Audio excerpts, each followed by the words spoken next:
नमस्कार प्यारे साथियों, स्वागत करते हैं आप सभी का टीएससी क्लासेस भाई अंकित सर में। फ्रेंड्स, आज हम बात करेंगे इसमें मैथ का प्रैक्टिस सेट नंबर 48 के बारे में। फ्रेंड्स, इसमें होते हैं हर एक प्रैक्टिस सेट में हम करवाते हैं 15 मोस्ट इंपॉर्टेंट हम लेकर आते हैं। एक प्रैक्टिस सेट में 15 क्वेश्चन लेकर आते हैं। 15 क्वेश्चन जो होता है यह 15 टॉपिक से संबंधित होता है। इसमें हम मैथ के जो होते हैं 15 क्वेश्चनों को हम लेकर आते हैं। 15 क्वेश्चन कहाँ से लेकर आते हैं? जो प्रीवियस ईयर क्वेश्चन होते हैं। प्रीवियस ईयर क्वेश्चन किसके होते हैं?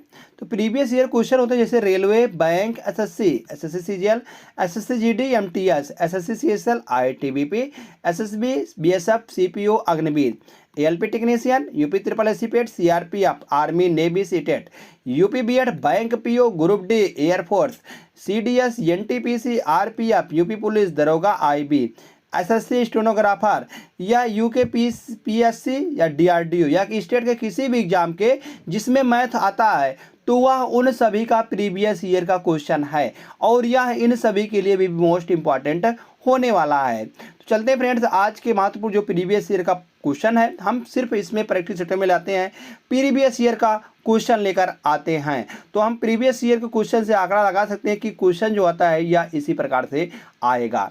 तो चलते हैं फ्रेंड्स हम नेक्स्ट क्वेश्चन पर। जो पहला प्रश्न होने वाला है आज का वह होने वाला है फ्रेंड्स, जिसे दिया गया 4 metre cross 15, 50 metre cross 20 metre खंडों की अधिकतम संख्या क्या है जिन्हें 16 मीटर लंबी, 12 मीटर चौड़ी और 4 मीटर गहरी खंदक ट्रेंच में रखा जा सकता है। तो हमको बताना है अधिकतम संख्या कितनी निकल के आएगी। तो अधिकतम संख्या निकालने के लिए जो दिया गया 16 मीटर और गुणे 12 मीटर और गुणे 4 मीटर बटे में निकल के आएगा फ्रेंड्स कितने की है? 4 मीटर की है और 50 सेंटीमीटर की है और क्रॉस 20 सेंटीमीटर की है। 20 सेंटीमीटर की आने वाली है तो यहाँ से मीटर चला जाएगा। अगर हम बात करते हैं 1 मीटर बराबर कितने सेंटीमीटर होते हैं? अगर बात करते हैं 1 मीटर बराबर 100 सेंटीमीटर होते हैं तो यहाँ से यहाँ मीटर जो है मीटर कट जाएगा और सेंटीमीटर में आ जाएगा कितना? 100 सेंटीमीटर गुणे 100 सेंटीमीटर। तो सेंटीमीटर से सेंटीमीटर चला जाएगा यहाँ पर। अब बचेगा यहाँ से नंबर बच जाएगा सेंटीमीटर, क्योंकि यहाँ से आ जाएगा सेंटीमीटर गुणे सेंटीमीटर। सेंटीमीटर से सेंटीमीटर चला जाएगा। अब देखते हैं 1 जीरो और 2 जीरो, 2 जीरो से 2 जीरो चला जाएगा। अब बात करते हैं यहाँ से 5 4 चौक 16 और यहाँ से 2 से काटते हैं। 2 से काटने पर यहाँ पर निकल के आ रहा है फ्रेंड्स 2 दूनी 4, 2 दूनी 4 हो जाएगा। अब बात करते हैं यहाँ से 5 5 20 पंचे 100, 20 पंचे 100 कितना निकल गया फ्रेंड्स यहाँ पर? 2 गुणे 12 गुणे 4 गुणे 20 तो 12 दूना 24, 12 दूना 24 चौका 96, 24 चौका 96 और गुणे में 2 निकल के आएगा, गुणे में 20। तो 96 दूना करेंगे हम फ्रेंड्स, 96 दूना करेंगे तो कितना आएगा? 192 निकल के आता है। 192 जीरो, 192 और जीरो है अंत में तो 192 जीरो हो जाएगा। तो यहाँ से निकल के आएगा 1920 निकल के आ जाएगी। तो कितने रखी जाएगी फ्रेंड्स? तो हम कहेंगे अधिकतम जो संख्या हो जाएगी वह 1920 जो है ट्रेंच रखी जा सकती है। तो आशा करते हैं फ्रेंड्स आपको जो है यह प्रश्न अच्छे से समझ में आया होगा। अच्छे से समझ में आया है फ्रेंड्स तो आप चलते हैं नेक्स्ट क्वेश्चन पर।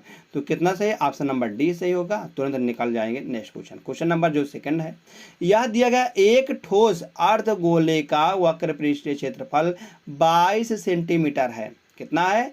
22 सेंटीमीटर है। तो अर्धगोले का संपूर्ण पृष्ठीय क्षेत्रफल कितना निकल के आएगा? तो अर्धगोले का वक्र पृष्ठीय क्षेत्रफल का जो फार्मूला होता है वह होता है फ्रेंड्स, बात करते हैं वक्र पृष्ठीय क्षेत्रफल का। वक्र पृष्ठीय क्षेत्रफल कितना दिया गया? 22 दिया गया है। 22 दिया गया तो वक्र पृष्ठीय क्षेत्रफल क्या होता है? 2 पाई आर स्क्वायर होता है। 2 पाई आर स्क्वायर होता है। तो यह वक्र पृष्ठीय क्षेत्रफल होता है 2 पाई आर स्क्वायर। यह दिया गया है 22 सेंटीमीटर।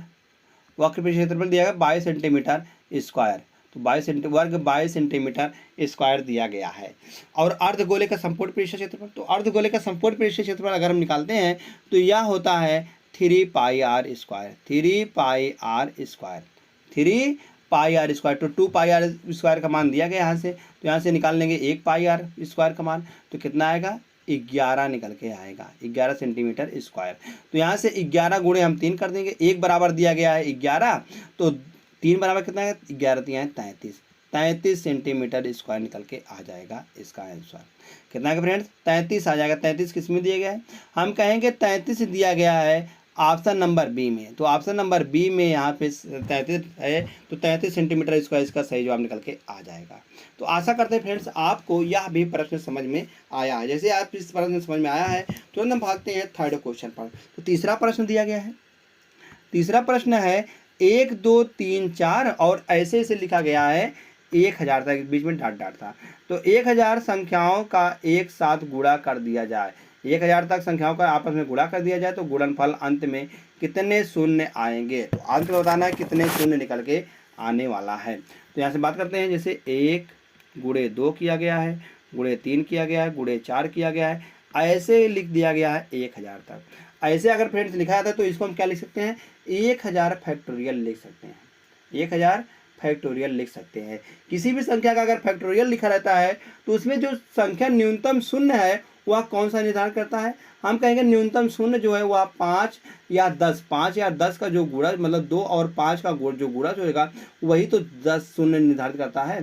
क्योंकि अगर 2 है, दो इसमें अगर 2 देखते हैं तो 2 इसमें बहुत आने वाले हैं, क्योंकि 2 बहुत बार आएगा। मगर अगर 5 करते हैं तो 5 जो होगा यह न्यूनतम निर्धारित करता है। तो यहाँ से हम 1000 में हम 5 से कर देंगे भागा, 5 से भागा कर देंगे तो यह जाएगा 200 बार, 200 आएगा। फिर जो 200 आ रहा है इसको हम फिर से 5 से भागा करेंगे, फिर से 5 से भागा करेंगे, आ जाएगा 40 बार। अब जो 40 आ रहा है 40 को भी हम 5 से भागा कर देंगे। भाग हम तब तक ले करते हैं जब तक ले यहाँ पर जो भाग मतलब कि जाता, मतलब चल रहा है। जैसे आप 5 से भाग करते हैं 5 से तो यहाँ 8 भर जाएगा, फिर 8 को हम भाग करेंगे 5 से तो यहाँ जाएगा 1 बार। अब की बार क्या आएगा? 3 यहाँ पर शेष फल आएगा। अगर हम 3 को भाग करते हैं 5 से तो यहाँ पर 3 शेष फल आएगा, यह पूरी तरह से जाएगा नहीं। तो इस प्रकार से जो निकल के आएगा उसको हम यहाँ पर लिख देंगे। कितना निकल के आ रहा है फ्रेंड्स? यहाँ से निकल के आ रहा है 0 8 1 9, 9 आएगा अंत में, उसके बाद 4 आएगा, यहाँ पर 2 आएगा, 249 जीरो निकल के आ जाएंगे। कुल मिलाकर कितने जीरो निकल के आएंगे फ्रेंड्स अंत में? हम कहेंगे 249 जीरो निकल के आ जाएगा अंत में। तो किस में दिया गया फ्रेंड्स? 249 दिया गया ऑप्शन नंबर डी में। ऑप्शन नंबर डी यहाँ से सही जवाब निकल के आ जाएगा। आशा करते हैं फ्रेंड्स आपको यह भी प्रश्न समझ में आया होगा।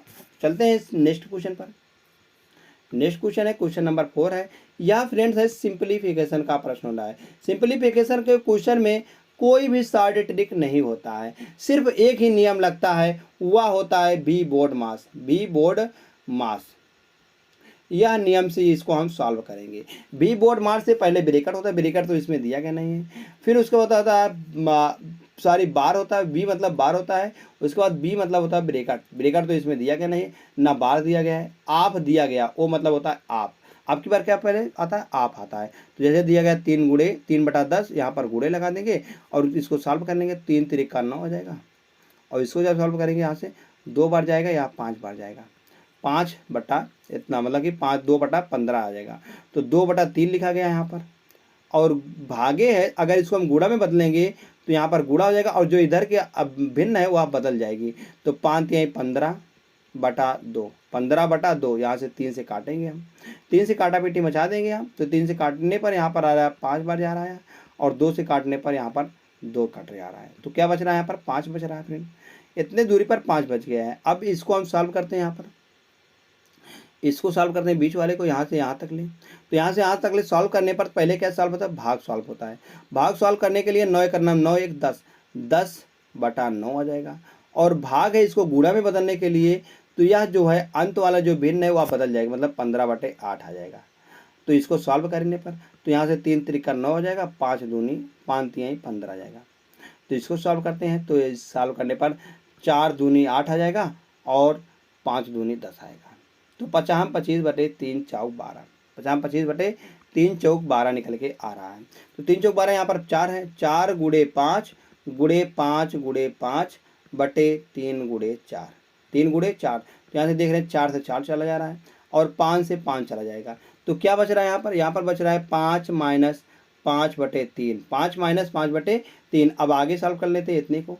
तो इतने को सॉल्व करने पर यहाँ पर तो देख रहे हैं 3/4 लिखा गया है, और भाग है, इसको गुणे में बदलने के लिए 1/2 हो जाएगा, 2/1 हो जाएगा। तो इसको काटा पीटी मचा देंगे हम, 2 दूनी 4। तो क्या बच गया? यहाँ पर 3/2 बच गया है, प्लस 3/2। अब इतने को हम सॉल्व कर लेंगे। इतने को सॉल्व करने पर यहाँ पर एलसीएम लेते हैं, तो एलसीएम लेने पर 3 और 2 6 हो जाएगा, एलसीएम 6 हो जाएगा यहाँ पर। तो 6 का गुणा इसमें करेंगे, 6 पंचे 30 माइनस जब 6 भागा देंगे तो 2 बार जाएगा, 5 दूनी 10 माइनस 10 हो जाएगा, और प्लस में 3 त्रिका 9 हो जाएगा, प्लस में 3 त्रिका 9। 30 में से 10 चला जाएगा, 30 में से 10 चला जाएगा, तो 30 में से अगर हम 10 जाता है फ्रेंड्स तो यहाँ पर निकल के आता है 29। 20 30 में से 10 जाता है 20 आता है, 20 और 9 करेंगे तो 29 निकल के आएगा। 29/6, 29 बटा, क्योंकि हर में 6 है तो 29/6 इसका हो जाएगा आंसर। 29/6 दिएगा ऑप्शन नंबर बी में। ऑप्शन नंबर बी को हम सही लगा देंगे फ्रेंड्स। हम चले जाएंगे तुरंत नेक्स्ट क्वेश्चन पर, क्योंकि सिंप्लीफिकेशन का फ्रेंड्स हमने बताया है कोई शॉर्ट ट्रिक नहीं होता है, इसको लॉन्ग ही ट्रिक से सॉल्व किया जाता है। जो हम जानते हैं बी बोर्ड मास हम जानते हैं, उसी का नियम से हम इसको सॉल्व करेंगे, ना कोई शॉर्ट ट्रिक ना कुछ। तो चलते हैं फ्रेंड्स नेक्स्ट क्वेश्चन पर। तो नेक्स्ट क्वेश्चन दिया गया 3 प्लाट जिसके क्षेत्रफल है 130, 200 और 220 वर्ग मीटर है, जिसे समान सब्जियों की क्यारियों में विभाजित किया गया है। समान सब्जियों की क्यारियों में मतलब कि इन सबका एलसीएम जो हो जाएगा, इन सबका एलसीएम जो हो जाएगा। यदि एक क्यारी की चौड़ाई 2 मीटर है तो क्यारी की अधिकतम लंबाई ज्ञात कीजिए। तो क्यारी की अधिकतम लंबाई ज्ञात करनी है। हम बात करेंगे यहाँ से क्यारी की चौड़ाई जो है, क्यारी की यहाँ से चौड़ाई कितनी निकल के आएगी। तो क्यारी की चौड़ाई दिया गया 2 मीटर की, 2 मीटर की चौड़ाई दिया गया फ्रेंड्स यहाँ से। अब हम क्यारी का क्षेत्रफल निकाल लेते हैं, जितनी भी क्यारी है उन सभी का हम क्षेत्रफल निकाल लें। क्षेत्रफल क्या हो जाएगा, इसका एलसीएम हो जाएगा 130 और 200 का और 220 का। अगर 3 संख्याएं इसे दी गई हैं तो तीनों संख्याओं का एलसीएम कैसे निकालते हैं फ्रेंड्स। लासा जो होता है वह हम फर्स्ट सेकंड वाले में से फर्स्ट वाले को घटाते हैं हम, तो आएगा यहाँ पर 70। अब ऐसे ही हम घटाते हैं इसको थर्ड वाले में से फर्स्ट वाले को, सॉरी सेकंड वाले में थर्ड वाले में से हम घटाते हैं फिर सेकंड वाले को, तो यहाँ पर आता है 20। तो 70 और 20 को हम और तोड़ेंगे, तो 70 और 20 में दोनों में क्या कॉमन है, फिर हम कहेंगे 10 कॉमन है, तो 10 इसका हो जाएगा एचसीएफ निकल के आ जाएगा, 10 हो जाएगा एचसीएफ। तो हम कहेंगे जो 10 आ रहा है यह 10 फ्रेंड्स इसका क्षेत्रफल आ रहा है। किसका क्षेत्रफल आ रहा है, वह क्यारी का क्षेत्रफल आ रहा है। तो क्यारी के क्षेत्रफल में क्या होता है, लंबाई गुणे चौड़ाई होती है, तो बराबर 10 मीटर स्क्वायर दिया गया, 10 मीटर स्क्वायर दिया गया है। तो यहाँ से दिया गया चौड़ाई, उसकी चौड़ाई दिया गया फ्रेंड्स 2, चौड़ाई कितनी दी, 2 की दी गई है। चौड़ाई मतलब बी बराबर 2 दिया गया, यल गुणे बी बराबर 10 है। तो यल बराबर कितना निकल गया, उसकी अधिकतम लंबाई ज्ञात करनी है। यल बराबर कितना निकल गया फ्रेंड, तो यल बराबर 5 निकल के आ जाएगा, तो 5 मीटर निकल के आ जाएगा यल। तो यल 5 मीटर, 5 किस में दिया, ऑप्शन नंबर बी में दिया गया है। ऑप्शन नंबर बी इसका सही जवाब निकल के आ जाएगा। जैसे ऑप्शन नंबर बी सही आता है फ्रेंड्स, तुरंत हम चले जाएंगे नेक्स्ट क्वेश्चन पर। तो आशा करते हैं फ्रेंड्स आपको यह भी प्रश्न समझ में आया होगा। समझ में जैसे नहीं आया, कहाँ पर समझना है, हम जानते हैं कि आपको कैसे मैंने 10 का क्षेत्रफल लिख दिया, इसको कैसे 10 का क्षेत्रफल लिख दिया, क्योंकि यह जो है फ्रेंड्स दिया गया वर्ग मीटर में, क्योंकि यह क्षेत्रफल ही दिया गया है। तो जो निकल के आएगा वह क्यारी का क्षेत्रफल ही आएगा, क्योंकि यहाँ पर प्लाट का क्षेत्रफल ही दिया गया है। तो जो अगर यहाँ क्षेत्रफल न दिया रहता है, मीटर में दिया रहता है, तो हम कहते हैं यार इसकी लंबाई ही निकल के आती। तो यहाँ पर क्षेत्रफल दिया गया है तो क्षेत्रफल निकल के आएगा 10। तो क्षेत्रफल में क्या होता है, लंबाई गुणे चौड़ाई होती है, तो लंबाई गुणे हमने चौड़ाई कर दिया, 10 आ गया है। तो बी बराबर दिया गया है, चौड़ाई 2 दिया गया है, तो 2 यहाँ पर हमने रख दिया है, तो यहाँ पर निकल के यल बराबर 5 मीटर निकल के आ जाएगा, यल बराबर। चलते हैं फ्रेंड्स नेक्स्ट क्वेश्चन पर। तो जो क्वेश्चन नंबर 6 है, यह दिया गया किसी कार्यालय में स्टाफ का 40% महिलाएं हैं। अगर हम बात करते हैं पूरा स्टाफ कितना है, 100% का है, 100% बताया गया, 40% महिलाएं हो जाएंगी, 40% फीमेल हो जाएगी। तो मेल कितने हो जाएंगे, तो मेल हो जाएंगे 60%। अब कहा गया 70% जो है महिला स्टाफ जो है, तथा मतलब 70% महिला स्टाफ तथा 50% पुरुष स्टाफ विवाहित है। विवाहित तो कार्यालय में अविवाहित स्टाफ का प्रतिशत कितना है। अगर 70% महिलाएं विवाहित हैं तो अविवाहित कितनी हो जाएंगी, हम कहेंगे अविवाहित हो जाएंगे 30%। अविवाहित कितने हो जाएंगे फ्रेंड, 30% हो जाएंगी। तो हम 40 का 30% निकाल देंगे, तो 40 का 30% निकाल देंगे यहाँ से, तो 0 से 0 कट जाएगा, 4 3 12 12 आ जाएगा। अब बताया गया है 50% अगर पुरुष विवाहित है तो अविवाहित कितने हो जाएंगे, अविवाहित भी 50% हो जाएंगे। तो 60 का हम 50% निकाल देंगे, तो 60 का 50% 30 आएगा। तो पूछा गया है कार्यालय में अविवाहित स्टाफ कितने हैं, तो मतलब टोटल स्टाफ कितने थे, हम कहेंगे 6 और 4 10, मतलब टोटल स्टाफ थे 100 थे। 100 में से इतने अविवाहित हैं, ये वाले हैं अविवाहित, मतलब 12 और 30 करेंगे तो 42 निकल के आ जाएगा। कितने में से हैं 42, तो हम कहेंगे 100 में से हैं, गुणे 100 परसेंटेज, गुणे 100 परसेंटेज, 100 से 100 चला जाएगा, तो यहाँ से निकल के आएगा 42% जो है, 42% जो है महिला और पुरुष जो, मतलब 42% स्टाफ जो है वह अविवाहित हैं। तो 42% किसमें दिया, ऑप्शन नंबर बी में दिया गया है। ऑप्शन नंबर बी को यहाँ से सही जवाब लगा देंगे और तुरंत फ्रेंड्स हम निकल जाएंगे नेक्स्ट क्वेश्चन पर। तो क्वेश्चन नंबर नेक्स्ट दिया गया है, याद किसी संख्या का 60% किसी संख्या के 20% से 120 अधिक है। अगर हम संख्या का 60% निकालते हैं और उसका हम उसी संख्या का हम 20% निकालते हैं, तो कहा गया है 60% जो है वह 20% से कितना अधिक है, 120 अधिक है। तो हम कहेंगे 60% जो है वह 20 से कितना, 20% से कितना अधिक है, हम कहेंगे 40% अधिक है। अब 40% दिया गया है, 120 के बराबर दिया गया है, तो यहाँ से 0 से 0 चला जाएगा और 1% बराबर निकल के आएगा यहाँ पर 3, 1% निकल गया, 3 निकल के आ जाएगा। तो पूछा गया है तो संख्या का 28%, अगर हम संख्या का मतलब संख्या मान रहे हैं फ्रेंड्स, संख्या कितनी थी 100%, 100% का हम 28% निकालते हैं, 28/100, तो यहाँ से 28 आ जाएगा और गुणे 3 करते हैं, तो 28% मतलब 28 गुणे 3 बराबर कितना निकलेगा, 8 त्रिक 24, 8 त्रिक 24 और 3 दूनी 6, 3 दूनी 6 2 8, 84 निकल के आ जाएगा, 84 हो गया। और आगे देख करते हैं 33 सही 1/3 को हम क्या लिख सकते हैं फ्रेंड, 33 सही 1/3% को हम कहेंगे 1/3, 33 सही 1/3% बराबर 1/3 होता है। कितना था फ्रेंड, 33 से 1/3% मतलब कि 1/3 होता है। तो 1/3 करेंगे यहाँ से तो 300 कितना आएगा फ्रेंड्स, टोटल अगर हम यहाँ से 100% निकालेंगे, 100% निकल के आएगा 300, कितना आएगा 300 निकल के आएगा। तो हम यहाँ से 300 गुणे 33 मतलब 3 बटा, यहाँ से हम कितना कर देंगे फ्रेंड्स, यहाँ से 1/3 होता है, 1/3 कर देंगे। अगर निकालते हैं तो 3 पर 1/3 होता है, 1/3 कर देते हैं। यहाँ से 3 से 3 चला जाएगा तो कितना बचेगा, 100 बचेगा, 100 यहाँ पर आ जाएगा।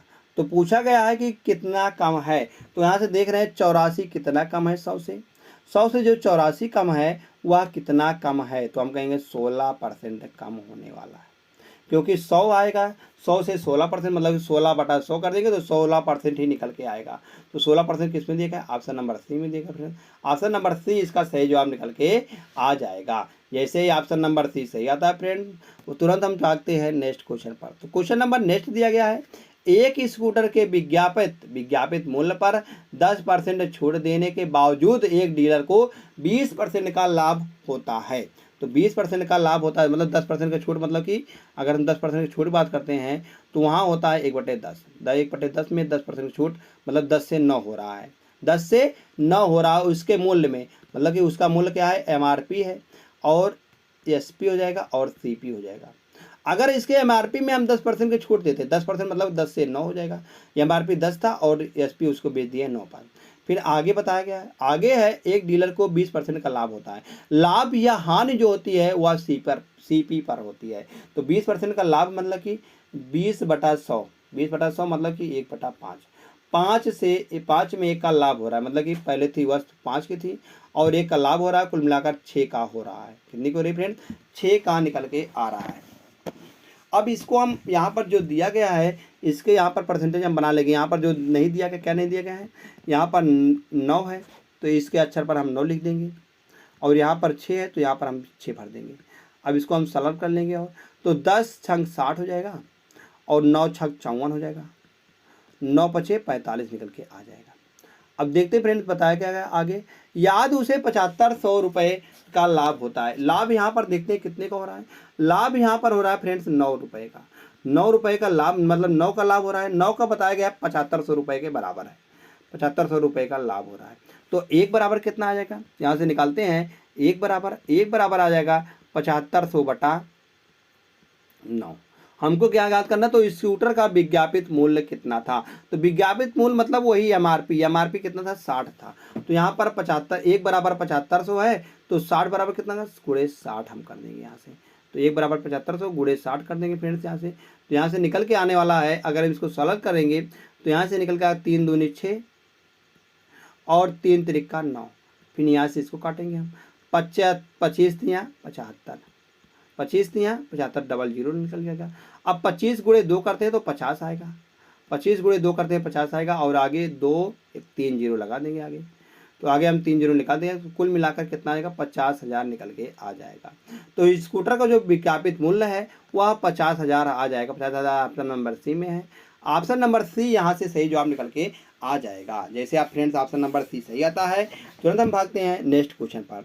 तो जो नेक्स्ट क्वेश्चन होने वाला है, अगला प्रश्न क्या दिया गया है? अगला प्रश्न है क्वेश्चन नंबर 9। एक निश्चित धनराशि समान वार्षिक साधारण ब्याज दर पर 4 वर्ष में 6,000 रुपये और 7 वर्ष में 6750 रुपये हो जाती है। साधारण ब्याज जो होती है वह हर वर्ष समान ही होती है। साधारण ब्याज क्या होता है फ्रेंड्स? हर वर्ष समान ही होता है। अगर 4 वर्ष में कितनी हो रही है? 4 वर्ष में यहाँ पर पी था, पी से 4 वर्ष में 4 ईयर में बात करते हैं तो 6,000 हो रही है। और 4 वर्ष के बाद अगर हम 4 वर्ष तो यहाँ से यहाँ तक ले हो गया, उसके बाद कहा गया पूरा शुरू से लेकर 7 तक ले, मतलब 7 वर्ष। तो कितना वर्ष बचा रहा है? 3 वर्ष बच रहा है। 3 वर्ष में कितना हो जाती है? 750, मतलब 6750 रुपया हो जाती है। अब 6750 रुपये मतलब 750 रुपये जो बढ़ा है वह कितने पर बढ़ा? हम कहीं 6,000 पर बढ़ा है। कितने वर्षों में? 3 वर्षों में बढ़ा है। 3 ईयर में बढ़ा है 750 रुपये। तो 1 ईयर का या 3 ईयर का ब्याज है, तो हम कहेंगे साधारण ब्याज हर वर्ष, हमने बता दिया कि हर वर्ष साधारण ब्याज क्या होता है? समान होता है। तो 3 वर्ष का 750 है, तो 1 ईयर का कितना निकल के आएगा? 1 ईयर का निकल के आएगा 25 तियाँ 75, 25 तो मतलब 250 निकल के आ जाएगा। तो 1 ईयर बराबर 250 आ रहा है, तो हमको निकालना है 4 ईयर का। 4 ईयर का कितना हो जाएगा? 250 गुणे 4 कर देंगे, तो 4 ईयर बराबर कितना आएगा? 4 गुणे 250, तो निकल के आएगा यहाँ से 1,000 निकल के आ जाएगा। 1,000 तो इसका ब्याज हो गया है, 1,000 तो 4 साल में ब्याज हो गया है, तो 4 साल बाद राशि कितनी हो रही है? 6,000। तो यहाँ से अगर हमको पी निकालना हुआ तो हम 6,000 में से ब्याज को हम घटा देंगे तो वह मूलधन निकल के आ जाएगा। तो मूलधन कितना आ जाएगा फ्रेंड्स? 5,000 निकल के आ जाएगा। तो हमको क्या मूलधन निकालना है, तो पूर्ण धन कितना था? 5,000 रुपया था। तो 5,000 किस में दिया गया? ऑप्शन नंबर डी में दिया गया है। ऑप्शन नंबर डी यहाँ से सही जवाब निकल के आ जाएगा। जैसे फ्रेंड्स ऑप्शन नंबर डी सही आता है, तुरंत हम भागते हैं नेक्स्ट क्वेश्चन पर। तो जो क्वेश्चन नंबर नेक्स्ट दिया गया है, 10वां प्रश्न है, वह दिया गया RS 12,000 का 20% वार्षिक चक्रवृद्धि ब्याज की दर पर 9 माह का चक्रवृद्धि ब्याज क्या होगा यदि ब्याज की गणना तिमाही ही होती है। अगर हम ब्याज की गणना तिमाही करते हैं तो 1 वर्ष में कितने तिमाही होते हैं? हम कहेंगे तिमाही मतलब 3 माह। 3 माह तो 1 वर्ष में कितने माह हो जाएंगे फ्रेंड्स? हम कहेंगे 1 वर्ष में होते हैं 4 माह।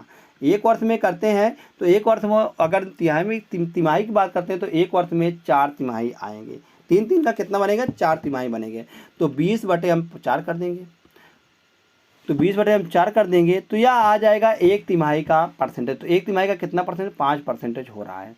तो ऐसे निकालना हमको 9 माह का। तो 3 महीने का कितना बनेगा? 3 महीने का बनेगा 3 बनेगा। 5% एक बार रखेगा, फिर अगले महीने, फिर अगले तिमाही पर 5%, फिर अगले तिमाही पर 5% हो जाएगा।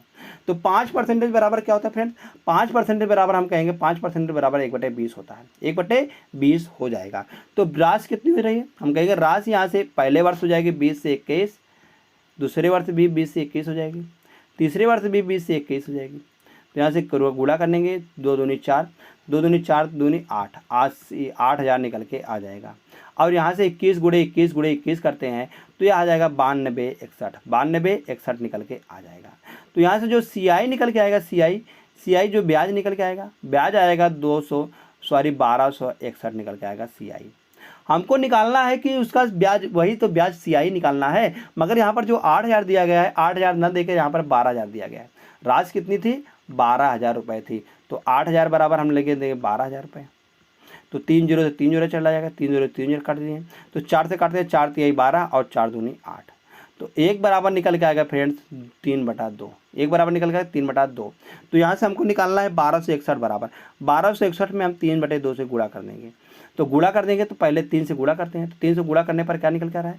3 × 9 3 और 6 × 18, 18 3 दूनी 6 1 7 और 3 × 9 3, 3783/2। जैसे हम इसको 2 से भागा देते हैं फ्रेंड्स, तो यहाँ पर निकल के आएगा 2 से भागा देंगे तो 18 दूना 36, 1 37, 18 हो जाएगा, 9 दूनी 18, 18 हो जाएगा तो इसके बाद 2 एक अन्नम, 2 एक अन्नम 2, एक 3 हो जाएगा, 10 हो जाएगा तो 5 दूनी 10, तो 1891.5, 1891 जो उसका चक्रवृद्धि ब्याज आएगा वह 1891.5 निकल के आ जाएगा। तो मतलब कि यह किस में दिख रहा है फ्रेंड्स, ऑप्शन नंबर ए में दिख रहा है। ऑप्शन नंबर ए इसका सही जवाब निकल के आ जाएगा। तो आशा करते हैं फ्रेंड्स आपको यह प्रश्न अच्छे से समझ में आया है। अगर आपकी स्पीड नहीं बढ़ रही फ्रेंड्स तो आपको जो है प्रैक्टिस सेट, मतलब कि हम तो प्रैक्टिस करवा रहे हैं, अगर हम यहाँ पर निकालते तो हम डायरेक्टली 1861 हम 0.5 हम कर देते, मगर हमें आपको समझाना होता है, इसलिए यहाँ पर समय ज़्यादा लगता है। चलते हैं फ्रेंड्स हम नेक्स्ट क्वेश्चन पर। तो जो क्वेश्चन नंबर 11 होने वाला है वह दिया गया है, एक बैग में 280 सिक्के हैं, टोटल सिक्कों की संख्या कितनी है, 280 हैं। 1 रुपये के कितने के सिक्के हैं, 1 रुपये के, प्रारूप जो है वह 1 रुपये के है, 50 पैसे के हैं और 25 पैसे के, हम सभी को लिख लेते हैं। तो याद है उनका मान जो है, मतलब कि उनका जो वैल्यू है, रुपये का जो मान है वह 8, 4 और 3 के अनुपात में दिया गया है। अगर 8 रुपया है, 1 रुपये का अगर हमको बनाना है 8 रुपया, तो कितना सिक्के हो जाएंगे, हम कहें सिक्कों की संख्या कितनी हो जाएगी, हम कहें 8 ही सिक्के निकल के आ जाएंगे। अगर हमको 50 पैसे के हैं सिक्के और 4 रुपये हमको उसका वैल्यू मान रखना है, उसका मान कितना रखना है, 4 रखना है, तो यह कैसे होगा, हम कहेंगे 4 दूनी 8 निकल के आ जाएगा। 8 सिक्के अगर होंगे तभी तो 50 पैसे के, तभी तो 4 रुपये उसकी मान निकल के आएगा। अगर हम 3 रुपये रखना है उसका मान, तो 25 पैसे उसकी मतलब कि प्रारूप है, 25 पैसे का हमको 3 रुपये का 3 रुपये बनाना है, तो कैसे बनेगा, हम कहेंगे 25, 1 रुपये में कितने 25 पैसे, तो 4 होते हैं, तो 3 रुपये बनाना है तो 3 से गुणा कर देंगे, 4 3 12 हो जाएगा। अब गिनते हैं यहाँ से सिक्कों की संख्या, सिक्कों के ये सब सिक्कों की संख्या है, सिक्कों की संख्या कितना निकल गया, 8 8 16, 16 और 12 करेंगे फ्रेंड्स तो 28 निकल के आ जाएगा, 28 निकल के आ जाएगा। 28 बराबर दिया गया है 280, तो पूछा क्या गया, 1 बराबर आ जाएगा 10। तो पूछा क्या गया यहाँ से पूछा गया है फ्रेंड्स, पूछा गया है कि 50 पैसे की सिक्कों की संख्या कितनी है। अगर हमको 1 रुपये के सिक्कों की संख्या निकालना होता तो यहाँ पर 10 है, 1 बराबर 10 है, तो 8 बराबर 80 हो जाएगा। तो 50 पैसे का निकालना है, 8 बराबर 80 निकल जाएगा। और 25 पैसे का निकालना होता तो हम कर देते 120 आता था। तो हमको निकालना है 50 पैसे का, तो 50 पैसे का 80 आ जाएगा। 80 ऑप्शन नंबर सी में है। ऑप्शन नंबर सी हम यहाँ से सही जवाब कर देंगे और तुरंत निकल जाएंगे फ्रेंड्स हम नेक्स्ट क्वेश्चन पर।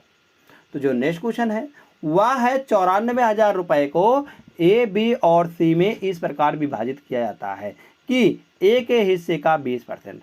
अगर हम ए का 20% निकालते हैं, 20%, ए बराबर बी के हिस्से का 25%, 25%, बी बराबर सी के हिस्से का 15%, 15% और सी आए यहाँ पर देख रहे हैं फ्रेंड, परसेंटेज से परसेंटेज काट देंगे, परसेंटेज से परसेंटेज काट देंगे और फिर इसको हम और सॉल्व करेंगे, फिर इसको हम 5 से काटेंगे। 5 तिहाई 15, 50 25 और 5 चौक 20। अब बात करते हैं यहाँ से 4 है बराबर 5 बी बराबर 3 सी। यहाँ से हम 5, 4 और 3 का अगर हम एलसीएम लेते हैं तो कितना निकल के आता है, हम कहेंगे 5, अगर 4 और 3 का एलसीएम लेते हैं तो 5 5 चौक 20 तिहाई 60, तो 60 निकल के आ जाएगा। अब 60 से हम भागा देते हैं, हम 60 से क्या करें फ्रेंड, 60 से हम भागा दे देंगे, इन सभी में 60 से भागा देंगे हम, तो 60 से इसमें भी भागा देंगे और 60 से इसमें भी भागा देंगे। तो 60 से भागा देने पर यहाँ पर 15 आ रहा है, मतलब कि ए, बी और सी का जो अनुपात निकल के आएगा वह 15 आ जाएगा और बी का अनुपात यहाँ से काटा देंगे यहाँ से, तो 12 पंचे 60, यहाँ पर 12 आ जाएगा और इसको काटते हैं तो इसका 20 तिहाई 60, 20 आएगा। तो ए बी सी का अनुपात 15 12 20 के अनुपात में निकल के आ रहा है। तो 15 12 20 दिया गया है, तो बताया गया है 15 50%, 15%, तो दोनों का मतलब कि सब मिला के कितना हो जाएगा, अगर हम जोड़ते हैं यहाँ से तो 2 5 2 7, 7 आएगा यहाँ पर 7 और 2 1 3, 2 1 3 1 4, 47, 47 बराबर दिया गया है 94,100, 94,100 दिया, 94,000 दिया गया है, तो 1 बराबर यहाँ से निकल जाएगा, 1 बराबर निकल कर 47 दूना 94, मतलब कि 47 दूना 94, तो 1 बराबर 2,000 निकल के आएगा। हमको ज्ञात करना है, क्या ज्ञात करना हमको फ्रेंड्स, हमको ज्ञात करना है सी का हिस्सा रुपए में कितना था। तो सी कितना हिस्सा पा रहा है, सी पा रहा है 20, सी पा रहा है 20 पा रहा है, तो 20 बराबर कितना आएगा, अगर 1 बराबर 2,000 है तो 20 बराबर कितना आ जाएगा, हम कहेंगे 20 बराबर आ जाएगा फ्रेंड 20,000। 20 बराबर निकल कर 20,000 निकल के आ जाएगा। तो 20,000 किस में दिया गया, 1 जीरो यहाँ पर नहीं रहेगा। 20,000 किस में दिया गया फ्रेंड, हम कहेंगे 20,000 दिया गया है, सॉरी 2 दूना 4, 2 दूना 4 है, तो 20 बराबर निकल के आएगा। अगर 1 बराबर 2,000 है तो 20 बराबर कितना 4,000, 40,000 निकल के आ जाएगा। तो 40,000 ऑप्शन नंबर सी में दिया गया है। ऑप्शन नंबर सी इसका सही जवाब निकल के आ जाएगा। जैसे ऑप्शन नंबर सी सही आता है फ्रेंड्स, तुरंत हम भागते हैं नेक्स्ट क्वेश्चन पर। तो क्वेश्चन नंबर नेक्स्ट दिया गया है, 2 बर्तनों ए और बी में अम्ल और पानी का अनुपात 2:3 है। अम्ल और पानी का अनुपात कितना है, 2:3 है। या अम्ल है या वाटर है फ्रेंड्स, और या अम्ल है, मतलब कि अम्ल मतलब कि एल्कोहल, एल है, और या एल है, और या वाटर है। तो यहाँ पर भी या एल है। तो कहा गया दोनों मिश्रणों को किस अनुपात में मिलाया जाए ताकि नए मिश्रण में आधा अम्ल और आधा पानी, मतलब कि 1:1 के अनुपात में आ जाए। या एल्कोहल है और या वाटर है। तो हम यहाँ से सिर्फ एक का रेशियो निकालते हैं। किसका निकालेंगे, या तो एल्कोहल का निकाल लेते हैं या तो वाटर का निकाल लेते हैं। तो हम यहाँ से एल्कोहल का निकालते हैं। एल्कोहल कितना है, एल्कोहल यहाँ पर 2 है, कितने में 2 है, 3 और 2 5 में, 3 और 2 टोटल मिश्रण कितना है, 5 है। यहाँ पर टोटल मिश्रण 7 है और यहाँ पर टोटल मिश्रण 2 है। हम कहेंगे 5 में से 2 एल्कोहल है और 3 वाटर है, तो 2/5 आ जाएगा। एल्कोहल का निकालेंगे यहाँ पर, तो 2 अगर हम एल्कोहल में लगाते हैं क्या, एलिकेशन लगाते हैं। एलिकेशन लगाने पर तो यहाँ पर जो आएगा, पहले एल्कोहल कितना है, 1 में हम कहेंगे ए वाले में है, 5 2 में है, 2 है, 5 में है। यहाँ पर देखते हैं 7 है, मतलब 4 है 7 में, 4 है 7 में। अगर यहाँ से बात करते हैं टोटल में 2 में 1 है, मतलब 1/2 हो जाएगा। अगर यहाँ से हम लेते हैं एलसीएम कितने का लेंगे, एलसीएम लेंगे हम 2 5 और 7 का।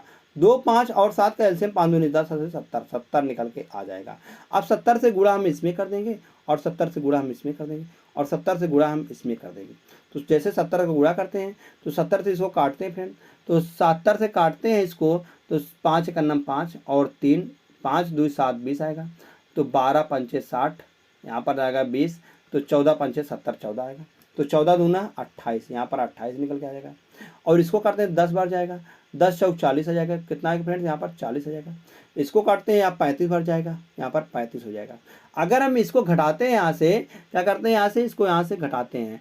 अगर हम 35 में से 40 में से 35 को घटाते हैं तो 5 आएगा, 5, और इधर घटाते हैं 28 में से 35 को घटाते हैं, तो 28 में से अगर हम 35 को घटाते हैं तो 7 निकल के आएगा, 7 निकल के आएगा। तो पूछा गया है नए मिश्रण में, मतलब कि नया मिश्रण बनाने के लिए दोनों मिश्रण किस अनुपात में मिलाया जाना चाहिए। हम कहेंगे दोनों मिश्रण को जो है 5:7 के अनुपात में मिलाया जाना चाहिए। तो 5:7 ऑप्शन नंबर ए में दिया गया है। ऑप्शन नंबर ए इसका सही जवाब निकल के आ जाएगा। जैसे फ्रेंड्स ऑप्शन नंबर ए सही आता है, तुरंत हम भागते हैं नेक्स्ट क्वेश्चन पर। तो नेक्स्ट क्वेश्चन है, क्वेश्चन नंबर 14 है, एक्स वाई और जेड एक काम को, यह टाइम कहा गया है, एक काम को 46 दिन, मतलब यह टाइम वर्क का क्वेश्चन होने वाला है, टाइम वर्क का क्वेश्चन होने वाला है। तो जैसे दिया गया है, एक जो है एक्स वाई और जेड एक काम को 46 दिन और 92 दिन और 23 दिन में पूरा कर सकते हैं। यक्स ने काम शुरू किया और वाई 2 दिनों के बाद उसके साथ जुड़ गया। याद 2 प्रारंभ से 2 दिन, मतलब 2 नहीं होगा, यहाँ पर क्या होगा, यहाँ पर जेड आएगा, जेड प्रारंभ से 8 दिनों के बाद उनके साथ जुड़ता है। तो यक्स कितने दिनों तक काम किया, यक्स कितने दिनों का टोटल बताना है, यक्स कितने दिनों तक काम किया। यहाँ से हम देखते हैं यक्स वाई और जेड, यक्स वाई जेड, यहाँ 46 दिन काम कर रहा है, या 92 दिन, और या उसी काम को 92 दिन में करता है, और या 46 दिन में, और या 23 दिन में काम करता है। अगर हम तीनों का निकालते हैं एलसीएम, तो तीनों का निकालते एलसीएम 92 आएगा। तो 46 दूना 92 और 92 का नाम 92 और 23 चौका 92, 23 चौका 92। तो यहाँ से बात करते हैं फ्रेंड्स, अगर हम यक्स ने काम शुरू किया, यक्स जो है वह काम शुरू कर रहा है, और कहा गया है वाई जो है 2 दिनों के बाद उसके साथ जुड़ता है। तो यक्स कितने दिनों तक काम किया, यक्स जो है अकेले वह 2 दिनों तक काम किया। तो 2 दिनों में कितना काम करता हुआ, तो 2 दिनों में यक्स जो है वह 2 की एफिशिएंसी से 4 काम कर देता। तो 92 में से हम 4 घटाते हैं, तो यहाँ से निकल के आएगा 88। अब कहा गया 2 दिनों के बाद वाई जुड़ जाता है, वाई जुड़ गया, अब 2 1 3 हो गया, 2 1 3 की एफिशिएंसी से अब 3 लोग जुड़ गए हैं, 1 बराबर 3 आ गया। अब 3 की एफिशिएंसी कह रहा है, याद जेड जो है प्रारंभ से 8 दिनों बाद, अब 2 दिन तो यह हो गए और 8 दिन दिया गया है प्रारंभ से, तो 8 में से 2 चला जाएगा तो 6 दिन आएगा। तो आज 6 दिनों बाद जो है वह जेड जुड़ता है, तो 6 दिनों तक ये दोनों काम किए होंगे। कितने काम करते हैं एक दिन में? अगर 3 काम करते हैं दोनों मिलाकर तो 6 दिन में करते हैं, 6 दिन में 18 काम करेंगे। तो 88 में से अगर हम 18 को घटाते हैं तो यहाँ पर आता है 70 काम हो जाएगा। अब बताया गया अब तीनों जुड़ गए हैं, ए बी सी मतलब कि एक्स वाई और जेड तीनों जुड़ गए हैं, तो तीनों एक दिन में कितने काम करते हैं? हम कहेंगे 4 1 5 2 7। एक दिन में जो तीनों हैं वह एक दिन में 7 काम करते हैं। तो टोटल काम कितना है फ्रेंड्स? 70 काम बचा हुआ है। तो 10 7 70, यहाँ पर 10 दिन आ जाएगा। 10 दिनों तक तीनों मिलकर काम करते हैं, 10 दिनों तक तीनों मिलकर काम करेंगे तो काम पूरा समाप्त हो जाएगा। अब पूछा गया है कि यक्ष कितने दिनों तक काम किया है। यक्ष जो है वह शुरू से ही लगा था, तो 2 दिन यहाँ पर मतलब कि 8 दिन तो यह हो जाएंगे और 10 दिन यह हो जाएगा, 10 दिन यह हो जाएंगे। तो 10 और 8 करेंगे, प्लस का 8 कर देंगे तो कुल मिलाकर 18 दिन निकल के आ जाएगा। यक्ष जो है वह 18 दिनों तक टोटल काम किया था। तो 18 दिन है, ऑप्शन नंबर सी में है फ्रेंड्स। तो ऑप्शन नंबर सी यहाँ से सही जवाब निकल के आ जाएगा। तो अगर हम बात करते हैं फ्रेंड्स इस का मतलब कि इस जो प्रैक्टिस सेट है, इस प्रैक्टिस सेट का सबसे मोस्ट इंपॉर्टेंट क्वेश्चन यही था, मतलब कि क्वेश्चन नंबर 14 ही था। आगे चलते हैं फ्रेंड्स, नेक्स्ट क्वेश्चन है। तो क्वेश्चन नंबर नेक्स्ट है, पाइप ए बी और सी किसी टंकी को क्रमशः 20 30 और 60 घंटे में भर सकते हैं। अगर हम पाइप बात करते हैं ए बी और सी, इन तीनों को हम ले लेते हैं एलसीएम 20 30 और 60 का। तो एलसीएम निकलने पर इनका एलसीएम आ जाएगा 60 निकल के आ जाएगा। तो उस टंकी की क्षमता हम मान के चलते हैं 60 लीटर है। तो यहाँ से अगर हम 20 से भागा देंगे 60 में तो आ जाएगा 3 बार, अगर 30 से भागा देंगे 2 बार जाएगा, अगर 60 से भागा देंगे तो 1 बार चला जाएगा। तो कहा गया ए बी और सी को एक दिन सुबह 7 बजे और 8 बजे और 9 बजे खोला जाता है। अब बात करते हैं कि जो ए जो है वह 7 बजे खुलता है, 7 बजे से लेकर 9 बजे तक का कितना हो जाएगा? हम कहेंगे 7 बजे से लेकर अगर 9 बजे तक जाना है हमको तो 2 घंटे होते हैं। तो ए 1 घंटे में 3 लीटर भर रहा है, तो 2 घंटे में कितना भरेगा? हम कहेंगे 6 लीटर भर देगा, 6 लीटर वह भर देगा। अब बचता है बी जो है वह 8 से 9 मतलब 1 घंटे चलता है। तो 1 घंटे चलने के बाद 9 बज जाता है, तो हम कहेंगे बी 1 घंटे में 2 बढ़ता है, तो 1 घंटे में मतलब 2 भर देगा। तो 6 2 8, अगर हम 60 में से 8 को घटाते हैं तो यहाँ पर आता है 52 लीटर टोटल भरना है। अब सभी लोग पहुँच गए हैं 9 बजे, अब सभी लोग 9 बजे पहुँच गए हैं। अब सभी मतलब कि ए बी सी सभी जो है 9 बजे ही बच गए हैं, तो 9 बजे पहुँच गए हैं। तो 9 बजे अगर देखते हैं तीनों की, 3 2 5 1 6, तीनों की एफिशिएंसी कितनी फ्रेंड्स? 6 निकल के आ रही है। अगर हम 6 से भागा दे देंगे यहाँ पर, तो 6 से भागा देंगे, इसमें टोटल काम तो 6 ही भरना है, मतलब कि टोटल 52 भरना है और 6 तीनों का है। तो तीनों अब आ गए 9 बजे। अब इसको हम भागा देंगे तो 6 8 छंग 48, 8 छंग 48, बचेगा यहाँ पर 4, 48 4 52, 4/6। अगर हम 4/6 को हम बनाते हैं यहाँ पर 8 घंटे आ जाएगा, या 8 घंटे आ जाएगा, और 4/6 को हम मिनट में बनाते हैं तो गुणे 60 से गुणा करते हैं तो 10 बार जाएगा। तो 10 चौक 40, मतलब कि 8 घंटा 40 मिनट, 8 घंटा 40 मिनट और लगेंगे। तो 8 घंटा 40 मिनट में वह जो है वह भर देगा। मगर पूछा गया टंकी कितने बजे पूरी तरह से भर जाएगी। अब टंकी को 9 बजे हम कह रहे हैं भरना शुरू करते हैं, 9 बजे भरना शुरू करते हैं तीनों लोग। तो 9 और 8, 9 8 करेंगे फ्रेंड्स, 9 8 निकल के आएगा 17, 9 8 17, 17 मतलब होता है फ्रेंड्स 5, 17 मतलब अगर करते हैं तो 5 निकल के आ जाएगा। तो 5 मतलब कि 5 क्या होता है? 5:40, 5:40, क्योंकि 40 मिनट और है, 5:40 पर शाम को जो है यह टंकी पूरी तरह से भर जाएगा। तो इसमें दिया गया 5:40 में, ऑप्शन नंबर डी में दिया गया है। यह भी प्रश्न हम कहेंगे, यह भी प्रश्न जो है इस जो है प्रैक्टिस सेट का बहुत महत्वपूर्ण है, मतलब एक 14वां हो गया, एक 15वां, मतलब दोनों जो है बहुत ही महत्वपूर्ण हैं इस प्रैक्टिस सेट का। फ्रेंड्स अगर आपको यह प्रश्न ना समझ में आया होगा तो आप हमको कमेंट करके बता दीजिएगा, हम इसको आपको फिर से एक बार समझाने की कोशिश करेंगे। वैसे तो हमको लगता है आपको समझ में आ गया होगा इस प्रश्न को, अगर आप देखते हैं दोबारा से। तो चलते फ्रेंड्स हम नेक्स्ट पर। तो नेक्स्ट क्या है? नेक्स्ट कुछ नहीं है, नेक्स्ट है होमवर्क। होमवर्क जो होता है फ्रेंड्स आपको इसको कमेंट करके बताना होता है कि इसका सही जवाब क्या निकल के आ जाएगा। तो धन्यवाद दोस्त। आपको अगर यह प्रैक्टिस सेट बढ़िया लगा हो तो प्लीज़ वीडियो को लाइक कर देना, और आपने अभी तक हमारे चैनल को सब्सक्राइब नहीं किया है तो प्लीज़ हमारे चैनल को जरूर सब्सक्राइब कर लीजिएगा और बेल आइकन को दबाना ना भूलिएगा, जिससे कि हम डेली प्रैक्टिस सेट लेकर आते हैं, एक रीजनिंग का और एक मैथ का। तो आपका जो प्रैक्टिस सेट है यार छूटे ना पाए, मतलब कि आप धीरे धीरे जो है आप धीरे धीरे अगर इन प्रैक्टिस सेटों को करते हैं तो हम कहेंगे आप किसी भी तैयारी कर रहे हैं तो आप सभी के लिए धीरे धीरे यह एक इम्यूनिटी का काम करेंगे, मतलब धीरे धीरे आपकी जो क्षमता है उसको बढ़ाने की कोशिश कर रहे हैं हम।